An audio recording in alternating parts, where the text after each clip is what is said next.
본 방송에서 제공하는 부동산 정보는 투자 판단에 대한 조언입니다. 방송에서 제공하는 부동산 물건의 가치, 가격 상승 및 가격 하락에 대해서는 방송사에서 보장하지 않습니다.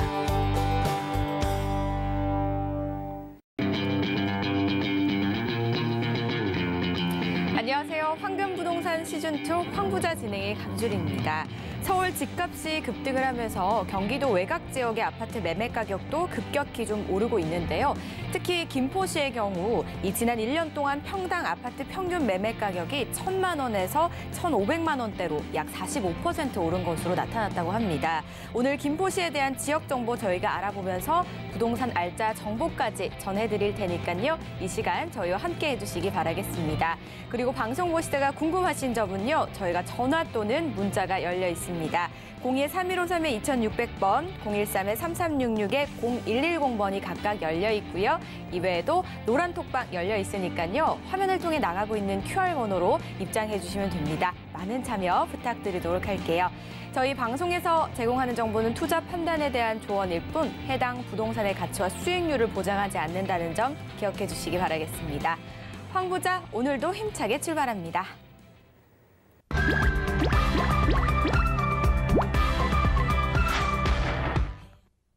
오늘 함께 하실 분 바로 만나보셔야겠죠. 황스인베스트의 황진현 대표 자리하셨습니다. 안녕하세요, 대표님. 반갑습니다. 네, 반갑습니다. 황진현입니다. 부동산은 아는 만큼 보인다고 했습니다. 오늘도 힘이 되는 정보 드리겠습니다. 네, 오늘도 힘이 되는 내용 한번 기대해 보도록 하겠습니다. 자, 가장 먼저 오늘의 지역 한번 만나보셔야겠죠. 화면을 통해 바로 만나보시죠. 황부자 오늘의 분석 지역은 경기도 김포시입니다. 경기도 중서부에 위치한 서울의 위성도시로 지도를 보면 마치 손잡이가 달린 손도끼 모양처럼 생겼는데요. 위로는 한강을 두고 고양시와 파주시가 인접해 있고 아래로는 인천 계양구와 검단 신도시가 있습니다. 2020년 기준 김포시의 인구는 약 46만 7천 명으로 2000년 약 15만 명 규모에서 20년 만에 3배가량 늘어났는데요. 젊은 세대의 유입 인구가 지속적으로 증가해 올해 안에 인구 50만 명을 넘어설 전망입니다. 통상 인구 50만 명이 넘으면 대도시로 분류되기 때문에 향후 행정 조직 및 예산이 대폭 확대될 것으로 예상됩니다. 이러한 김포시의 성장은 서울과 인접한 지역 특성이 반영됐는데요. 2기 신도시인 김포 한강 신도시와 같은 주거 공간이 생겨남과 동시에 현재 7단지까지 조성되고 있는 하군 산업단지와 같은 산업시설까지 들어서 주거와 일자리가 동시에 생겨나고 있기 때문입니다. 여기에 광역교통의 개선과 쾌적한 환경으로 앞으로 수요가 늘어날 것으로 전망됩니다. 현재 김포 골드레인의 개통으로 9호선과 공항철도로 환승 가능한 김포공항역까지 연결됐으며 서울의 중심 업무 지구를 관통하는 지하철 5호선 연장 추진, 그리고 수도권 제2외곽고속도로인 김포 파주간 고속도로 개통 예정 등 김포시의 미래 가치는 앞으로 더욱 높아질 전망입니다. 오늘 분석해볼 지역은요, 김포시입니다. 자, 김포는요, 일단 굉장히 최근 들어서 많이 좀 핫한 도시로 분류가 되고 있거든요. 대표님께서는 좀 어떻게 보고 계시나요? 이제 김포가 아니라 금포라고 부르는 게 맞겠죠? 어울리네요. 네. 이 김포는 원래 이제 그 유명한 곡창지대였습니다. 김포 평야에서 나오는 쌀이 굉장히 유명하죠. 그래서 농지가 많이 포진되어 있는 지역이었는데 농지가 많이 포진되어 있다는 거는 그만큼 절대 농지가 많다는 거예요. 개발을 할 수 없는 땅들이 많다는 거죠. 그리고 또 북한과 또 인접해 있거든요. 그 김포에서 이제 한강 너머로 보면 그 북한의 그 개풍면이 지금 보인다 그래요. 딱 좋은 날은. 그렇게 북한에 인접해 있기 때문에 군사시설 보호구역도 굉장히 많아요. 자, 절대 농지가 많고 즉 개발 제한 구역이 많고 군사시설이 많은 지역은 개발하기가 굉장히 힘들죠. 예. 그러다가 2000년도 초반에 김포에 이제 2기 신도시 중에 이제 한강 신도시가 들어오게 됩니다. 자, 한강 신도시 개발을 필두로 해가지고 한강 주변으로 이제 김포에 많은 개발이 이루어집니다. 또 서울과 가까운 고촌, 풍무, 운양, 양촌 등은 지금도 하루가 다르게 변모하고 있고요. 또 9호선이 아니라 골드라인이죠. 김포 골드라인의 개통으로 이제 많은 인구가 유입이 됐습니다. 2000년 초반에 비해서 거의 2배 가까이 인구가 늘었으니까요. 지금은 거의 한 50만 명 가까이 인구가 근접한 걸로 알고 있는데요. 자, 이 김포에 대해서 전에는 이런 생각을 가졌어요. 지금은 금포라고 부르는 게 맞지 않냐 이렇게 말씀을 드렸는데 김포는 앞으로 개발되기가 힘든 지역이구나. 왜냐하면 농지가 많고 군사시설이 많기 때문에 그런 이미지가 강했었는데 2기 신도시 개발 계획을 개발을 끝내면서부터 많은 개발이 이루어졌고요. 김포는 아직도 개발된 지역보다 개발할 지역이 더 많아요. 그래서 앞으로 부동산 투자 쪽에서 보면 앞으로 투자에 대한 수익률이 굉장히 많이 나고 투자에 대한 그 효과가 굉장히 큰 지역으로 저는 평가하고 있습니다. 기존에는 이제 개발이 좀 한정적이었었는데요. 2000년대 초반에 들으면서 이제 개발 붐이 일어서 정말 많은 개발이 이루어졌다고 저는 생각을 했는데 앞으로 오히려 개발될 곳이 더 많다라고 하니까 미래 가치가 굉장히 높은 지역 중에 하나겠구나라는 생각이 듭니다. 하지만 이전에는요, 갑자기 이제 개발 붐과 또 공급이 많이 생기면서 공급 과잉이라는 이런 말들이 있었어요. 근데 요즘은 김포에서 미분양을 좀 찾기가 힘들 것 같아요. 비단 김포만의 문제는 아니죠. 그렇죠. 그 미분양이 무덤이라고 불리는 대표 지역이 이제 김포의 한강 신도시, 네. 그리고 인천의 검단 신도시, 요 정도가 이제 미분양의 대표적인 지역이었는데 그때는 특별한 경우 그 케이스가 있었잖아요. 글로벌 금융위기라는 네. 그런 위기가 있어서 여기 김포의 한강 신도시가 2012년부터 한 2015년까지 미분양이 예. 계속 적재됐던 구간으로 보시면 되고요. 네. 16년 정도 이제 풍무나 고촌이 개발되면서 그 지역에 이제 미분양이 쌓였던 거고 예. 그 뒤로는 크게 적재된 지역이 없거든요. 점점 줄어드네요. 그렇죠. 네. 지금은 거의 미분양이란 말을 김포 한강신도시뿐만이 아니라 전국 어디 특히 수도권 지역에선 미분양이란 말을 쓰면 안 될 정도로 그렇죠. 지금 공급이 없는 상태고 없는 상태죠. 김포 또한 그런 상태입니다. 그렇군요. 네, 전국 어디나 마찬가지지만 특히 김포의 미분양이 굉장히 많았던 데에 비해서 지금은 이제 공급을 찾아볼 수 없는 희소성을 가지게 된 그런 상황이 되었습니다. 그리고 서울 부동산이 서울만 뜨겁게 오른 게 아니라 말씀하셨듯이 전국적으로 뜨거워지면서 경기도권 역시 정말 어마어마하고 김포가 금포로 불릴 만큼 그렇게 금사라기가 되어버렸거든요. 자, 이제 서울 이 집값 상승의 훈풍을 좀 이어받으면서 시장 강도도 김포 역시도 좀 올라갔겠죠. 물론이죠. 시장 강도가 나오겠죠. 네. 자, 지금은 김포가 시장 강도가 한 256 정도, 257? 요 정도 나오고 있네요. 시장 강도를 저희가 매번 방송 때마다 말씀을 드리는데 100이 넘어가면 성장세에 있다라고 말씀을 드립니다. 자, 이 성장세에 있다는 거는 매매가 활발하다. 부동산 경기가 좋다라고 얘기할 수 있는 건데요. 257이면 굉장히 높은 수치죠. 근데 이게 김포 전체의 수치거든요. 네. 김포 전체라고 하면 이제 북한 쪽에 가까이 있는 월곶면, 화성면 이런 개발이 안 된 지역들도 포함된 수치예요. 넓은 모든 부지 합쳐서요. 그렇죠. 그래서 지금 김포라고 하면 대표적으로 한강신도시, 풍무, 고촌, 장기동, 구례동, 운양 이런 쪽을 얘기하게 되는데 예. 그쪽은 257보다 훨씬 높은 수치가 나올 거라고 저는 예상하고 있습니다. 그렇군요. 그러니까 이게 김포시 전체의 평균이다 보니까 상대적으로 실제 한강 신도시나 이런 중심부보다는 좀 낮게 나온 시장 강도라고 보시면 될 것 같아요. 그렇죠. 그죠? 예. 그리고 또 대표님께서는 사실 이런 아파트 주거 공간보다는 비주거용을 선호하시는데 김포도 역시 굉장히 넓은 부지만큼의 산업단지도 좀 많은 것 같아요. 그래서 좀 그 부분도 좀 좋게 보시는 걸까요? 그렇죠. 저는 여러 번 말씀드렸지만 네. 앞으로 이제 주거용 투자에 대해서는 한동안 실익이 없을 거다라는 예상을 하는 사람이기 때문에 김포 이 지역도 소개를 해드리면서 주거용 건물에 대해서 지금 제가 소개시켜드릴 그런 목적은 아니거든요. 자, 이 김포라고 하면은 인구가 굉장히 갑자기 많이 늘었습니다. 늘었는데 그 수많은 인구들 중에 상당 부분이 지금 서울로 출퇴근을 하고 있거든요. 자, 집은 김포에 있고 직장은 서울에 있는 경우예요. 근데 김포시에서는 이제 추구하는 바가 자족 도시를 만들겠다라는 목표를 가지고 산업단지를 지금 많이 조성하고 있습니다. 자, 자족 도시라는 거는 집도 직장도 김포에 있는 이런 도시를 말하는 거겠죠. 거기서 스스로 생활을 할 수 있는 이런 도시. 그래서 김포에서는 양촌을 중심으로 해서 수많은 산업단지를 만들고 있는데 그게 대표적으로 이제 김포 골든밸리라고 부르게 돼요. 자, 김포 골든밸리 안에는 수많은 산업단지가 있습니다. 양촌, 하군, 뭐 대곳 등등 뭐 총 한 12개 정도의 산업단지가 있는데 지금 한 5개 정도가 완성이 돼 있는 상태고요. 지금 7개 정도는 조성이 되고 있는 거죠. 자, 이 산업단지가 12개가 들어온다는 얘기는 가장 중요한 게 인구 유입이 된다는 얘기입니다. 약 2천여 개의 기업체가 들어오고요. 그중에 이제 상주 고용 인원만 약 한 4만 명 정도로 예상이 되거든요. 자, 이 4만 명 정도의 인구가 상주를 하고 고용이 된다는 얘기예요.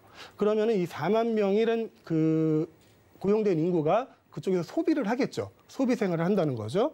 자, 주거용 부동산은 주거용 부동산대로, 또 소비를 하게 되는 그런 상업용 부동산은 상업용 부동산대로.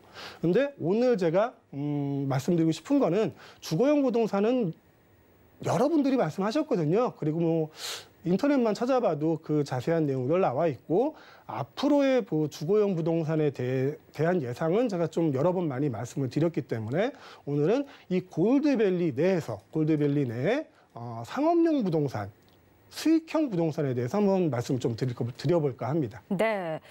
김포 골드밸리에 대해서 좀 설명을 해주셨습니다. 일단 10개, 10여 개 이상의 이제 산업단지가 있는데 그중에서 5개는 완성이 됐고 나머지는 이제 조성 중이다라고 말씀을 해주셨거든요. 그리고 조금 전에 저희가 자료 화면 나갔는데 보니까 12개 단지가 약 633만 제곱미터 규모면 어마어마한 규모인 거잖아요. 그렇죠? 이 부분들이 5개 어느 정도 3분의 1은 완성이 됐고 나머지는 조성 중에 있다라고 하셨습니다. 그렇다면 그중에서도 주목하시는 부분이 분명히 있으실 것 같거든요. 그 부분을 한번 만나볼게요.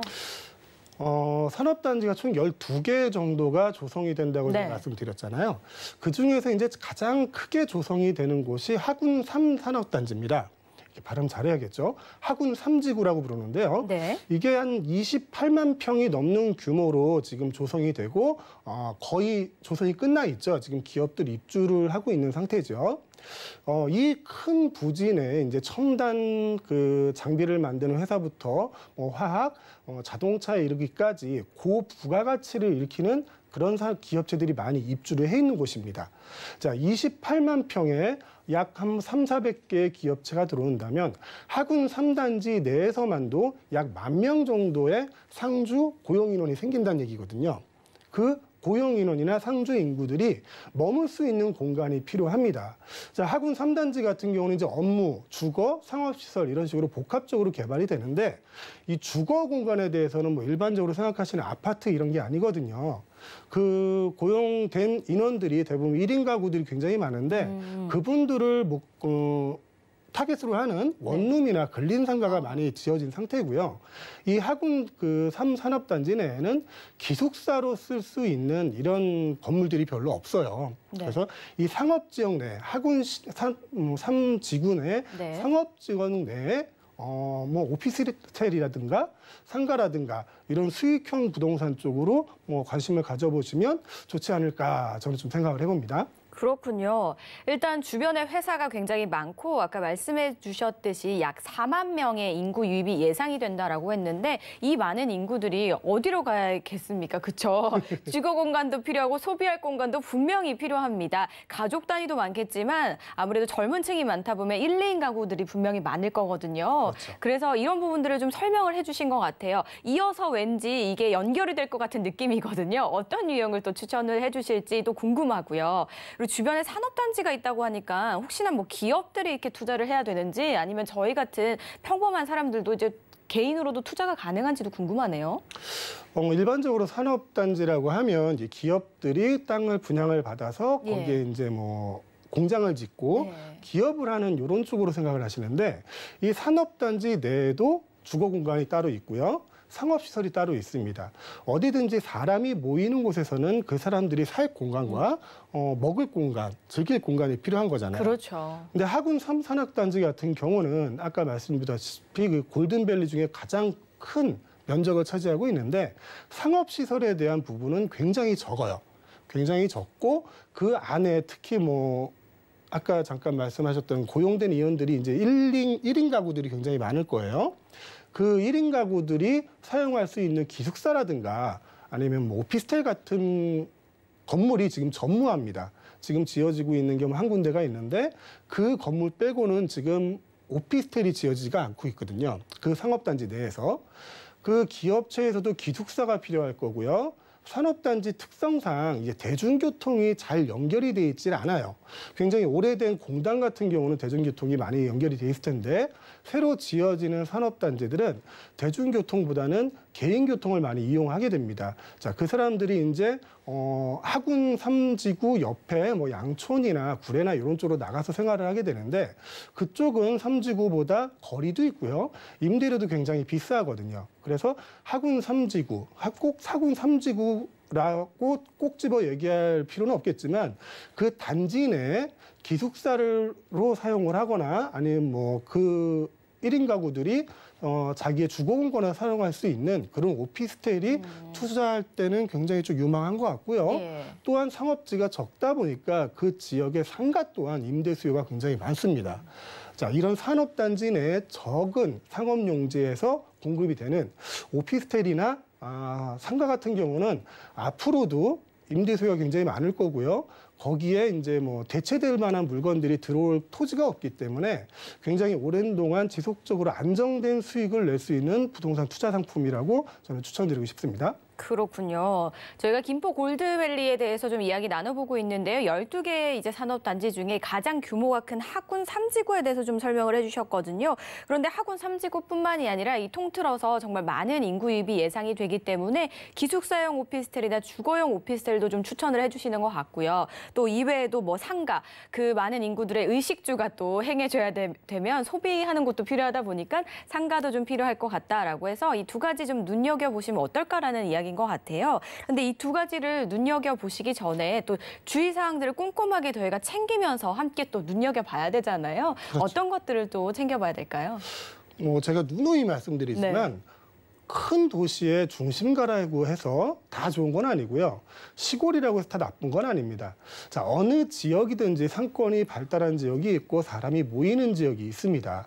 항상 그 지역에 가셔서 거기가 사람이 모일 지역인지 사람이 모여 있는 지역인지 이거를 꼭 확인하시는 그 임장 활동이 필요하시고요. 지역적으로 선입견은 좀 안 가지셨으면 좋겠어요. 어디든지 사람들은 다 살고 있거든요. 그 사람들이 모이는 곳을 위주로 투자를 진행하시면 좋겠고 꼭 임장 활동을 하시길 바라겠습니다. 네, 대표님께서 임장 활동 일단 강력 추천을 해주셨고요. 그리고 지역별로 편견을 안 가졌으면 좋겠다라고 말씀을 하셨는데 저 개인적으로 질문 하나 드려도 되나요? 네. 괜찮은가요? 네. 저희가 앞서서 이 김포 골드밸리가 12개 산업단지로 600제곱미터 이상의 규모다라고 했는데 이 규모가 보니까 판교 테크노밸리 거의 맞먹는 규모라고 하더라고요. 네. 근데 규모만 맞먹는다고 해서 될 게 아니라 또 그 산업단지도 그만큼의 가치가 있는지 판교랑 비교했을 때 김포가 어느 정도일지도 좀 궁금해지거든요. 일단 산업단지를 평가할 때 가장 먼저 평가받아야 될 부분이 교통 부분일 거예요. 네. 물류가 얼마나 빠르게 움직일 수 있는가, 안전하게 움직일 수 있는가, 그리고 또 그 지역에서 얼마만큼 노동력을 얻기가 쉬운가, 이런 면을 가장 그 중점적으로 산업단지를 만들 땐 보는데 이 판교하고 지금 직접적인 비교가 좀 힘들고요. 쉽진 않겠죠. 예, 왜냐하면 이제 경기 북부냐 서부냐 네, 이런 맞아요. 차이도 있겠고요. 거기에 대해서 이제 물량의 차이가 굉장히 다를 거예요. 물건의 차이가. 자, 김포 같은 경우는 인천 항과 굉장히 가까이 있고요. 공항과도 가까이 있습니다. 하지만 판교 같은 경우는 이제 내륙하고 가까이 있겠죠. 그래서 직접적인 비교는 좀 힘들겠지만 규모면이나 노동력을 수급할 수 있는 그런 노동력 수급에 대한 용이점이나 예. 아니면 교통면이나 다 따져봤을 때 판교에 비해서 결코 뒤지지 않는 입지를 가지고 있다라고 저는 평가하고 있습니다. 네, 굉장히 중요한 말씀을 해주신 것 같습니다. 당연히 이제 위치나 이런 부분들이 다르기 때문에 직접적인 비교는 어렵지만 일단 규모면이나 교통과 노동력 수급면에서는 절대 뒤처지지 않는다라고 설명을 해주셨습니다.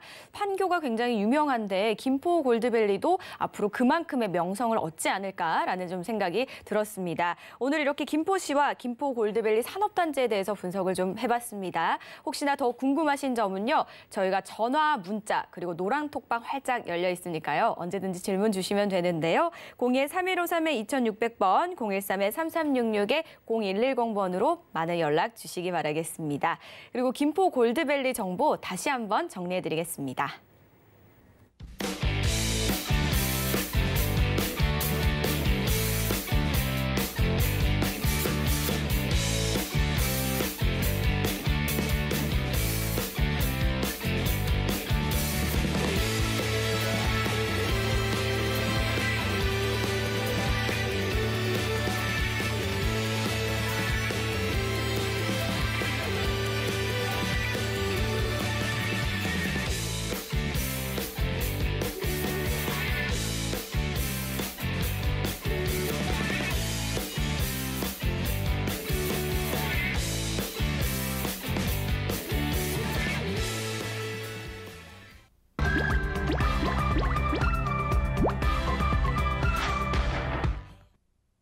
네, 여러분 황금 부동산 투자 황부자와 함께하고 계십니다. 이번 순서는 이슈 저격 시간입니다. 첫 번째 이슈부터 바로 만나보시죠. 오늘의 이슈 저격. 노형욱 국토교통부 장관이 전 세계적으로 풀린 자산 버블이 머지않아 정상화될 가능성이 높다며 주택가격 하락 가능성을 제기하면서 경제부처 장관들의 잇따른 경고성 발언들이 추격 매수 심리를 제어하는 데 효과를 발휘할지 관심이 쏠리고 있습니다. 노 장관은 지난 5일 취임 이후 첫 기자간담회에서 집값 하락 시기가 빨리 올지 2, 3년 뒤에 올지 모르겠으나 지금 구입할 때 무리하게 대출해서 구입한다면 나중에 처분해야 할 시점에 자산 가격 재조정이 일어나면 힘든 상황에 처할 수 있다고 경고했는데요. 집값 하락 가능성의 근거로는 3가지 요인을 꼽았습니다. 먼저 한국은행의 기준금리 인상으로 유동성이 줄어들 것이라는 점과 두 번째, 지난해부터 공급 확대 정책으로 선회했기에 향후 공급량이 늘어난다는 점, 마지막으로 OECD에서 제기한 코로나19로 생긴 자산 버블 위험성, 그리고 최근 각종 주택 관련 지표들을 근거로 제시했습니다. 네, 지난 5일 이 기자간담회에서 국토부 장관이 집값 하락 가능성을 제기를 했습니다. 제 입장에서는 그동안 대표님께서 꾸준히 말씀해 주신 부분이라서 전혀 새롭게 들리지 않고 정말 그럴까라는 이런 생각이 오히려 들었거든요. 대표님은 이번에 좀 동의하시나요, 이 의견에? 제가 이 황부자를 시작한 지가 꽤 오래됐잖아요. 예. 근데 정부에서 하는 얘기와 제 생각이 맞았던 적이 한 번도 없거든요. 네. 근데 이 노영욱 장관이 집값 하락에 대한 가능성 제시한 거 3가지. 저하고, 그러니까 제가 얘기했던 포인트하고 굉장히 흡사하고요. 예. 여기에 또 하나가 있죠. 제가 보는 거는 여기에 이제 부동산 정책의 변화가 있을 거라는 현재 정책만으로는 힘들 거라는 그렇죠. 그런 기대감까지 저는 가능성을 총 4가지로 보는 거죠. 네. 자, 처음에 이제 한국은행에서 이제 기준금리를 인상하겠다. 올 10월 달로 지금 예정이 되어 있습니다. 예. 그러면은 요거부터 한번 따져봐야 될 것 같아요. 지금 집값이 왜 올랐는가? 그래야 이제 떨어질 가능성을 왜 얘기하는지를 알 수 있을 테니까. 네. 자, 집값이 오른 이유 중에 크게 3가지 정도만 들어볼게요. 것 번째는 이제 코로나 팬데믹 상황으로 이제 전 세계의 경기 부양책이 될 수 있습니다. 자, 이거는 비단 우리나라만의 문제는 아니에요. 그렇죠. 전 세계적으로 현금을 굉장히 많이 시장에다 풀고 있죠. 네. 현금을 굉장히 많이 풀고 있는데 그 현금들이 갈 곳이 별로 없는 거예요. 전통적으로 이제 부동산 투자를 하거나 주식을 하거나 요즘 같은 경우는 이제 코인까지 한 몫을 하고 있죠. 네, 맞아요. 이런 투자들을 이용을 해서 자산 증식을 해왔었는데 이 부동산 정책 때문에 부동산 공급이 안 된다고 계속 얘기를 해왔고 부동산을 더 갖기 힘든 상황을 만들어 왔거든요. 근데 이 시중엔 현금이 많기 때문에 부동산 가격이 폭등을 하게 된 하나의 이유가 됐고요. 두 번째는 항상 얘기하지만 이제 부동산 정책이죠. 예. 정책이 시장하고는 반대되는 방향으로 갔어요. 이런 얘기가 있습니다. 시장을 이기는 정책은 없다. 자, 정책을 내놨는데 시장은 계속 반대 방향으로 움직이면서 집값 상승에 대해서 부채질을 했다고 표현할 수 있겠죠. 네. 그런 이유가 있고 세 번째는 이제 공급 물량의 부족이었습니다. 누누이 말했던 거. 이 3가지가 맞물려 가지고 지금 정말 비정상적으로 네. 가격이 오르고 있거든요. 올해 상반기만 해도 서울에 1억씩 올랐다고 하니까요. 맞습니다. 자, 이런 식으로 표현하면 될 것 같아요. 장마 기간 동안 비가 굉장히 많이 오거든요. 네. 그럼 이제 강물이 굉장히 불어나잖아요. 거기에 이제 태풍이 연달아 2번이 또 와요. 그러면 강물이 이제 범람을 하게 됩니다. 지금 상황이 딱 그 상황이에요. 이런 식으로 표현하면 맞을 것 같아요. 자, 지금은 범람하고 있는 상황에서 부동산 가격으로 치면 굉장히 비정상적으로 올라가 있는 상황을 범람이라고 표현을 드린 건데, 자, 이제 빗줄기가 굉장히 가늘어졌고요. 앞으로는 가뭄이 올 거다라는 예고가 계속 나오고 있습니다. 자, 그러면 이제 강물은 줄어들 것이고 곧 바닥을 드러낼 수도 있는 거거든요. 자, 빗줄기가 줄어들었다. 앞으로 가뭄이 시작될 거다라는 예고가 이거예요. 지금 노영욱 장관이 얘기하는 3가지 이유. 자, 첫 번째, 한국은행 기준금리를 인상하겠다. 기준금리가 인상이 된다는 거는 기본적으로 시장에 있는 현금을 끌어들이겠다는 얘기입니다. 그렇죠. 네. 현금 유동성을 줄이겠다는 얘기예요. 대출 규제를 통해서, 자, 기준금리를 통해서 예금 이자를 가장 안전하게 생각하는 투자자들이 많거든요. 대출 금리도 올라갈 것이지만 예금 금리도 올라갈 거란 말이에요. 그러면 이제 시중에 있는 돈들이 은행으로 많이 몰리게 되겠죠. 그렇겠네요. 예. 예. 그러면 시중에 있는 현금 자체가 많이 줄어들게 될 네. 거예요. 대출 금리를 올리게 되면 개인들이 대출을 받아서 투자를 진행하거나 부동산을 구입할 때 굉장히 부담이 되겠죠. 자, 기존에 대출을 받아놓으신 분들도 뭐 어느 정도 기간은 고정금리로 가겠지만 그 뒤에 기간은 거의 다 변동금리일 거예요. 그럼 좀 부담스럽겠네요. 네. 그렇죠. 그러면 이제 씀씀이가 점점 줄어들게 되겠죠. 자, 시중에 있는 현금은 점점 줄어들게 될 겁니다. 자, 두 번째, 공급에 대한 얘기를 할 수 있어요. 아까 집값이 올라간 이유가 공급이 부족했다라고 공급이 부족할 거다라는 시그널을 계속 줬거든요. 근데 뭐 올해 2사 대책뿐만이 아니라 뭐 3080 대책이 있잖아요. 뭐 서울에 30만 호, 전국에 80만 호를 짓겠다. 그리고 서울시만 해도 오세훈 시장이 지금 공급에 대해서 굉장히 고민을 하고 있고요. 자, 이런 공급들 그리고 3기 신도시 계획들까지 이런 공급들이 추진되지 않고 제목만 나왔던 것들이 이거 한꺼번에 진행이 됩니다. 한꺼번에 진행이 되면 시중의 물량 자체가 많이 늘어나게 되겠죠. 신규 공급이. 또 하나 공급 늘어나는 이유, 임대사업자들 그리고 다주택자들에 대해서 시중에 이 물건들이 유통되지 않게끔 세금이나 정책들로 막아놨다고 제가 여러 번 강조를 드렸을 거예요. 하지만 앞으로는 그 부분이 좀 바뀔 거라고 저는 예상을 합니다.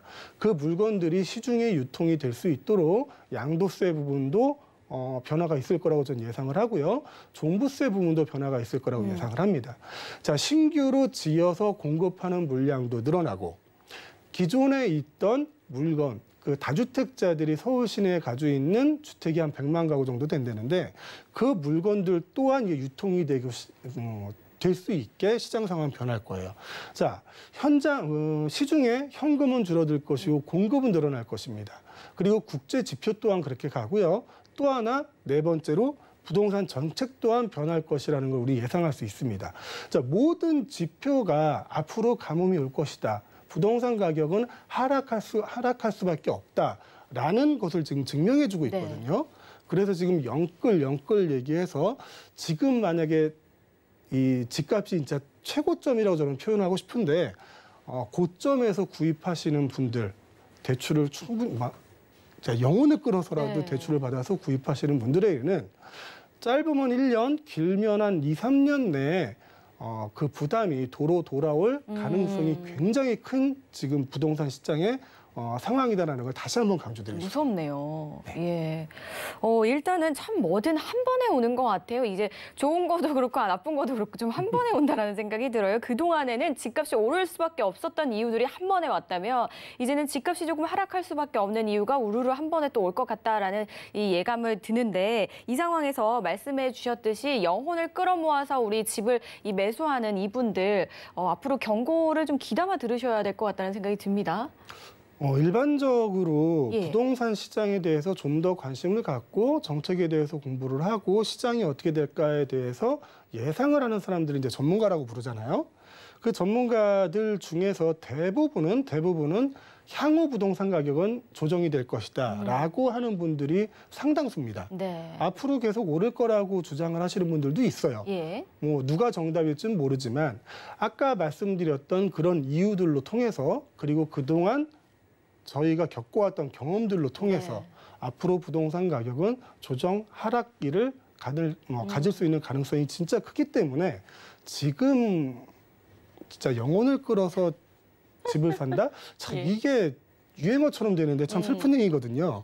마음 아프죠. 이런 경우는 안 일어났으면 좋겠고요. 향후 한 3년 정도만 바라보시면 새로운 부동산 시장이 형성이 될 겁니다. 그때는 지금보다 훨씬 더 좋은 조건으로 주택을 구입할 수 있는 그런 시장이 될 거라고 예상이 되기 때문에 조금만 참으세요. 네. 뭐 100%는 아니지만 많은 전문가들이 이렇게 앞으로 시장을 예측하고 있다고 하니까 혹시나 뭐 추경 매수나 영혼을 끌어모으는 걸 생각하고 계신 분들이라면 앞으로 좀 조심하셔야 될 것 같습니다. 잘 참고해 보시기 바라고요. 혹시나 궁금하신 점은 02-3153-2600번, 013-3366-0110번으로 언제든지 연락 주시기 바랄게요. 저희는 다음 이슈도 바로 만나보겠습니다.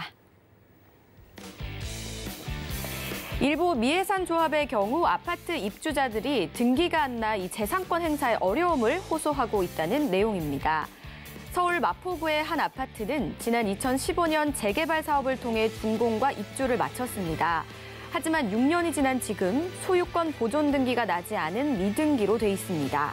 이 아파트가 미등기로 남아있는 것은 재개발 사업 중 현금 청산 과정에서 토지주들에게 적절한 보상이 이루어지지 않았다는 이유로 진행된 소송에서 조합이 패소해서 2006년 인가된 조합 자체가 인정받지 못하게 된 겁니다. 이 아파트 외에도 현재 100여 곳이 넘는 조합이 해산과 청산을 하지 못하고 있어 제도적 뒷받침이 절실하다는 지적이 나오고 있습니다. 네, 아파트 재개발 이 보상 문제로 조합이 좀 해산하지 못하는 그런 사례인 것 같습니다. 100여 곳이나 이 유사하게 조합이 해산과 청산을 못하고 있다라고 합니다. 100여 곳이면 정말 많은 곳이거든요. 자, 이런 갈등의 원인은 도대체 왜 일어나는 걸까요? 원인은 여러 가지가 있을 수 있습니다. 네. 하지만 대부분은 권리나 재산에 관한 문제죠. 자, 권리나 재산이 제대로 청산되지 않아서 생기는 문제들이 대부분인데, 자, 재개발이나 재건축 같은 시행 과정을 보면요. 처음에 추진위를 구성을 하고, 그 다음에 조합이 설립이 되죠. 재개발 같은 경우는 당연 조합원이 되는 거고, 재건축은 조합원이 될 수 있느냐 없느냐를 선택할 수도 있습니다. 자, 그 다음에 이제 사업 시행 인가라는 걸 거치고 관리 처분 계획을 가게 되죠. 관리 처분 계획 인가를 받았다는 거는 그 사업은 실행될 가능성이 90% 이상이다라고 보셔도 되는데, 이 관리 처분 계획을 한번 들여다볼 필요가 있어요. 사업 시행 인가를 받을 때는 조합하고 관하고 조건을 맞추는 거예요. 용적률을 몇 프로를 줄 것인가, 네. 거기다 몇 층짜리 건물을 질 수 있을 것인가, 그러면 공개공지는 얼마나 내놓을 것인가, 기부 체납은 얼마나 할 것인가 라는 조건을 맞추는 그 단계가 사업시행인가요. 그래서 좀 더 그 관리처분보다는 단순할 수 있는데, 관리처분 계획 인가를 받으려면 조합과 조합원 사이에 권리관계를 정해야 돼요. 서로의 조건을 맞춰야 되는 거죠. 그렇게 되면 이제 조합과 관하고 1대1로 조건을 맞추던 게 조합하고 각 조합원들하고 조건을 맞춰야 되니까 훨씬 더 복잡하고 많은 경우의 수가 생길 수 있을 겁니다. 그래서 그 과정에서 합의를 하게 되죠. 현금 청산을 받는 분들도 있고, 분담금을 내고 그 재개발이나 재건축된 부동산을 취득하시는 분들도 있겠고요. 네. 여하튼 간에 마지막에 조합이 해산을 하고 청산이 돼야지만 권리관계가 명확하게 나오는 거예요. 근데 하지만 그 중간에 관리처분 계획 인가를 받았던 합의된 내용들에 대해서 서로 마음에 안 들을 수가 있겠죠. 그렇죠. 그런 과정을 가지고 소송을 가게 되고 청산을 못하게 되고 이런 과정들이 나오는 거예요. 네. 그래서 입주가 끝난 아파트인데도 불구하고 조합 해산이 안 돼서 개인에게 권리가 못 넘어가게 되는 그런 복잡한 과정들, 그리고 여러 가지 경우의 수들이 생기게 되는 그렇네요. 거죠. 예. 그러니까 이런 내용들을 각각의 조합원들 또는 그 조합이 그 재개발이나 재건축을 시행해서 거기에 청약을 놓고 입주하시는 분들은 그 세세한 내용을 잘 모르잖아요. 모르시죠. 예. 선의의 피해자라고 봐야겠죠. 그렇겠네요. 그거는 알 수도 없어요. 알 수도 없고 워낙 많은 경우의 수가 있기 때문에 이거는 조합이 해산될 거야 안 될 거야라는 거를 예상할 수도 없습니다. 그렇게 예측을 하고 들어갈 수가 없겠네요. 그렇죠. 예. 그러니까 한마디로 운이라고 표현하기는 좀 뭐한데 그런 네. 경우가 좀 많이 있죠. 네. 일단 좀 말씀을 들어보니까 간략하게 좀 정리를 해보자면요. 과정도 굉장히 복잡하긴 하지만 많은 사람들이 얽혀있는 문제가 있다 보니까 경우의 수가 굉장히 많아서 이런 의견들이 일치가 되지 않을 경우에는 그쵸, 소송으로도 이어지고 지연이 되기 때문에 청산이나 해산이 쉽지가 않은 것 같아요. 그런데 이렇게 청산이나 해산이 되지 않는다면, 지연이 된다면 어떤 문제들이 또 생겨날지도 궁금한데요. 분명히 문제점들이 있을 거잖아요. 가장 대표적이고 가장 큰 문제는 개인의 권리를 보장받지 못하다는 거예요. 네. 자, 권리를 보장받으려면 내가 재산권을 행사하려면 등기가 돼야 되거든요. 네. 이건 내 재산이야 이러는 등기라는 절차를 거쳐야 되는데 조합이 해산되거나 청산이 되지 않았기 때문에 그 권리를 가질 수 있는 등기라는 절차를 절차를 진행할 수 없는 거죠. 그러니까 내 재산으로서의 재산권을 행사할 수 없는 경우가 되겠죠. 그렇죠. 또 조합이 해산되지 않았다는 거는 누군가는 조합에서 일을 하고 있다는 얘기잖아요. 조합 운영비가 계속 들어가겠죠. 그러면은 기존 조합원들하고 입주자들하고 사이에서 이제 추가 분담금에 대한 문제도 나올 수 있고 거의 다 이제 그 재산에 관한 문제죠. 예. 근데 그게 어떻게 문제예요. 해결이 다 되지 않고 그게 진행이 될 수가 있을까요? 중간에 한 명만이라도 네. 해산에 대해서 조합 해산에 대해서 현금 청산을 한다고 했는데 현금 청산이 그 당시에 금액과 네. 지금의 금액과 다르다라고 소송을 한다 그러면 그 조합은 해산될 수가 없어요. 청산될 수도 없고. 한 명의 의견만 달라져도 그렇죠. 그럼 굉장히 어려운 문제긴 하네요. 정말 인원이 정말 많을 텐데 한 명만 의견이 틀어져도 그렇게 된다라고 하니까 이 100여 곳이나 그렇게 될 수가 있을 가능성이 정말 있겠다라는 생각이 듭니다. 물론 제대로 진행된 사업이 훨씬 많겠죠. 네. 제대로 진행된 사업이 훨씬 많겠지만 그런 일들이 일어나는 게 대부분 중간에 구조 변경을 한다거나 금액의 변화가 생긴다거나 이런 경우들이거든요. 그러면은 이제 그 조합원 측에서는 자기 권리에 대한 침해를 받았다고 생각할 수도 있겠고요. 그런 이해관계가 상충하기 때문에 이런 일들이 일어나는데 이런 일들은 대부분 지역주택조합이나 이런 데서 많이 일어나는 일이고요. 네. 기존의 재개발이나 재건축 사업에서는 그렇게 빈번하다라고 표현하기는 어렵고 굉장히 희소성 있게 네. 적은 경우의 수를 가지고 있다고 볼 수 있겠죠. 네. 다행히도 그렇게 흔한 일은 아니라고 하니까 크게 걱정은 안 하셔도 될 것 같고요. 아직 해결되지 않은 부분들은 조속히 해결이 원만하게 되셨으면 좋겠습니다. 저희는 계속해서 다음 이슈도 바로 만나보겠습니다. 네, 다음 이슈 저격입니다. 정부가 3기 신도시 공급에 속도를 내면서 3기 신도시 첫 사전 청약이 인천 계약 사전 청약이 15일 시작될 예정입니다. 하지만 토지 보상은 현재 60%로 완료되지 않아 우려가 제기되고 있습니다. 3기 신도시는 모두 6곳으로 이 가운데 인천 계양과 하남 교산이 가장 빠른 추진 속도를 보이고 있는데요. 한국토지주택공사는 내년 상반기 수용 재결 절차를 끝내 토지 소유권을 확보하겠다는 계획입니다. 하지만 토지 수용 절차가 정부의 계획대로 순탄하게 진행될지에 대해서는 미지수라는 의견도 있는데요. 현재 토지 수용과 관련해 인천 계양에선 토지 감정 재평가를 요구하는 주민이 속출하고 있고 하남 교산에선 주민 반발로 지작물 조사를 시작하지 못하고 있습니다.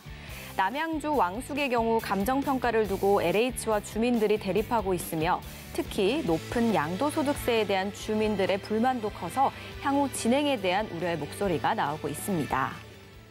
3기 신도시 토지 수용에 대한 주민들 반발에 관한 내용인 것 같습니다. 자, 현재 3기 신도시 토지 보상 문제의 이 진행 상황에 대해서 간략하게 한번 정리를 좀 해주실 수 있을까요? 특별하게 지금 진행되고 있다는 곳을 보면 인천 계양이나 이름이 갑자기 생각이 안 나네요. 하남 교산지구 네. 같은 경우인데 인천 계양 같은 경우도 지금 토지 보상이 완료된 상태가 아니고요. 개별적으로 지금 보상을 합의한 경우도 있지만 지금 강제 수용을 하겠다고 지금 재결 절차를 겪고 있는 상태라고 보여지고요. 그게 된다고 하면 아마 강제 수용이 될 텐데 그 강제 수용이 된 후에도 굉장히 복잡한 문제들이 나와 있거든요. 그래서 지금 인천 같은 경우는 계양지구 같은 경우는 지금 사전 청약을 받기로 한 게 일주일 후잖아요. 네. 2023년부터 착공해서 25년에 완공을 해서 입주를 하겠다라고 이제 사전 청약을 받을 계획인데 그 계획 자체가 현실적으로 진행되기는 좀 무리가 있지 않을까라는 좀 생각을 해보고요. 3기 신도시가 처음 지정될 때 상황을 좀 한번 살펴봐야 될 것 같아요. 오랜 기간 동안 수기를 통해서 여러 의견을 접해서 3기 신도시가 발표된 상황이 아니라는 거는 우리가 모두 알고 있습니다. 하도 공급이 부족하다 하니까 갑작스럽게 이제 만들어낸 그러니까 정부가 발표해낸 발표를 하고 그 뒤에 일을 처리하는 경우죠. 처음부터 이제 수기를 하고 일을 진행을 하고 발표를 하고 이런 식으로 가야 되는데 발표 먼저 해놓고 지금 뒤에서 일을 진행을 하는 거예요. 그러다 보니 그 지역 주민들과의 반발은 뭐 예상됐던 거고요. 앞으로도 반발이 계속 될 거라고 저는 예상이 되고요. 그래서 이제 그 사전 청약을 통해서 2025년에 완공을 하겠다라는 내용 자체는 좀 늦춰지지 않을까 하는 게 저희 예상입니다. 그렇군요. 아무래도 일이 좀 빠르게 진행이 되다 보니까 순서가 절차대로 되지 않아서 주민들의 반발은 좀 불가피했었던 것 같은데요. 이렇게 계속해서 주민들의 반발이 끊이지 않게 된다면 정부로서 마땅한 해결책이 좀 없는 건지 그런 부분도 좀 알아봐야 될 것 같아요. 일단 정부에서 할 수 있는 건 수용이죠. 네. 토지 수용이라는 그 강력한 권리를 가지고 있습니다. 네. 공익을 위해서 사유재산에 대해서 강제로 수용할 수 있는 게 우리나라 법이니까요. 네. 근데 이게 수용한다고 다 끝나는 건 아니거든요. 그렇죠. 네, 그럼 주민들의 행정소송을 통해서 자기 권리를 구제받을 수 있는 길도 있고요. 네. 행정소송뿐만이 아닙니다. 그 나중에 이제 이주나 철거할 때 우리 뉴스에서 많이 봤잖아요. 예. 옛날에 뭐 용산 사태도 있었고 네. 어디든 재건축, 재개발을 할 때도 그 이주민, 철거민과의 그런 이해관계에 대해서 갈등이 굉장히 심했거든요. 그렇죠. 마찰이 있죠. 네. 예. 그리고 이 3기 신도시 같은 경우는 아까도 말씀드렸다시피 좀 급작스럽게 진행되다 보니까 토지 감정이라든가 토지 주하고의 의사소통 자체가 그렇게 뭐 원활하게 진행되지 않은 사업 그 지구가 굉장히 많아요. 거의 대부분이 그럴 것 같고요. 그 토지주들과 이제 그 정부와 이제 힘겨루기가 계속 네. 진행이 되겠죠. 계속 진행이 되다가 어차피 사업을 진행하려면 수용 쪽으로 정부는 생각을 하게 될 것 같은데 쉽지가 않죠. 굉장히 오랜 시간 동안 갈등이 계속 될 걸로 저는 예상을 하고 네. 있습니다. 아니 그런데 사전 청약이 지금 얼마 남지 않은 상태에서 이렇게 사전 청약을 하려면 미리 토지 수용이 다 되고 진행이 좀 됐어야 되는 거 아닌가요? 네, 이론상은 그렇죠. 네. 이론상은 토지 수용이 다 되고 합의가 끝난 상태에 사전 청약이 돼야 되는데 네. 그럴 만한 시간이 굉장히 부족했죠. 발표부터 맞아요. 사전 청약까지 그 기간 동안 시간이 굉장히 많이 부족했고 처음부터 이 3기 신도시를 발표하는 그게 그 절차 자체가 굉장히 좀 촉박하게 진행이 됐잖아요. 네. 모두가 공감하고 이해를 구하는 그런 시간들이 없었기 때문에 토지 그 보상을 다 진행하고 사전 청약을 받는 건 거의 불가능할 거예요. 지금 뭐 계양지 같은 경우는 토지 보상 금액에 대한 문제가 꽤 있는 걸로 알고 있어요. 뭐 그냥 들리는 얘기인데 이건 정확한 얘기인지 모르겠어요. 그 토지를 구입한 지가 뭐 15년, 16년 되셨다는데 네. 그때 구입 가격으로 보상을 하겠다. 사실 그러지는 않겠죠. 예. 근데 그 정도로 보상가가 좀 약하게 책정되지 않았을까? 뭐 이런 예상. 그냥 예상? 그런 경우를 많이 봤기 때문에 예. 그런 갈등들이 굉장히 오랫동안 지속되고 여하튼 간에 개인의 재산권을 공공의 목적으로 인해서 수용을 하겠다는 거잖아요. 네. 재산권을 침해를 당한 입장에서는 자기의 재산권 지키기 위해서 여러 가지 그렇죠. 방법들을 가지고 최대한 많이 보상을 받으려고 노력을 할 거고 맞아요. 정부에서는 최대한 많이 보상을 해주게 되면 분양가가 굉장히 많이 올라가기 때문에 토지 매입비가 올라가면 지금 분양가는 정해놨잖아요. 계양 같은 경우는 뭐 3억 초반대 뭐 이런 금액에서 분양을 하겠다고 정해놨는데 토지 매입비가 올라가게 되면 그만큼 분양가에 맞추기 위해서 건축비가 줄어들겠죠. 네. 그러면 이제 또 다른 문제가 나오겠군요. 입주민들의 기준에 안 맞는 그렇군요. 그런 주택이 또 공급될 수도 있고 네. 굉장히 복잡합니다. 복잡하죠. 예. 말만 들어도 복잡한데 그렇네요. 그 첫 단추가 토지 보상인데 네. 토지 보상조차 지금 제대로 안 되고 있다. 라는 게 큰 문제죠.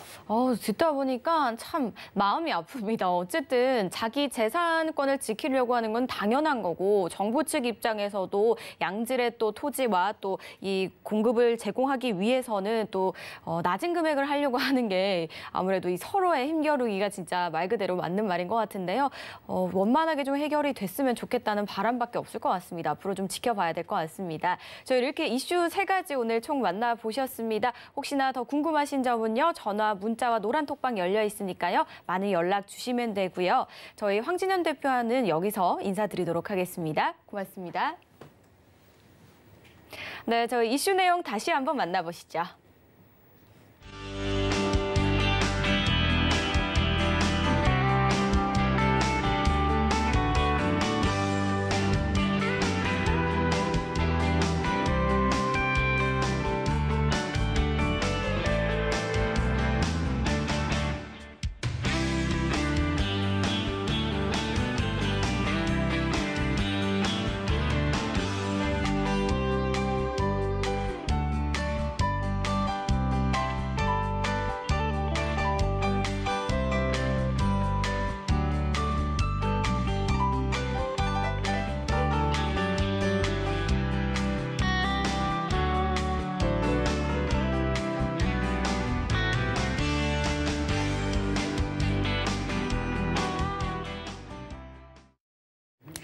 저희 방송에서 제공하는 정보는 투자 판단에 대한 조언일 뿐 해당 부동산의 가치와 수익률을 보장하지 않습니다. 저희 방송은 끝난 이후에도 서울경제TV 홈페이지와 네이버 TV에서 언제든지 다시 보기 가능하시고요.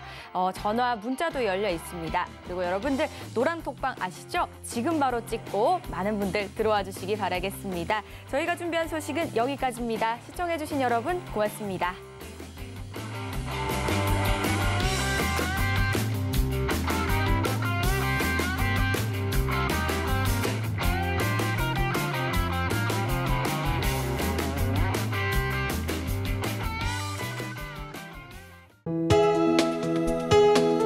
본 방송에서 제공하는 부동산 정보는 투자 판단에 대한 조언입니다.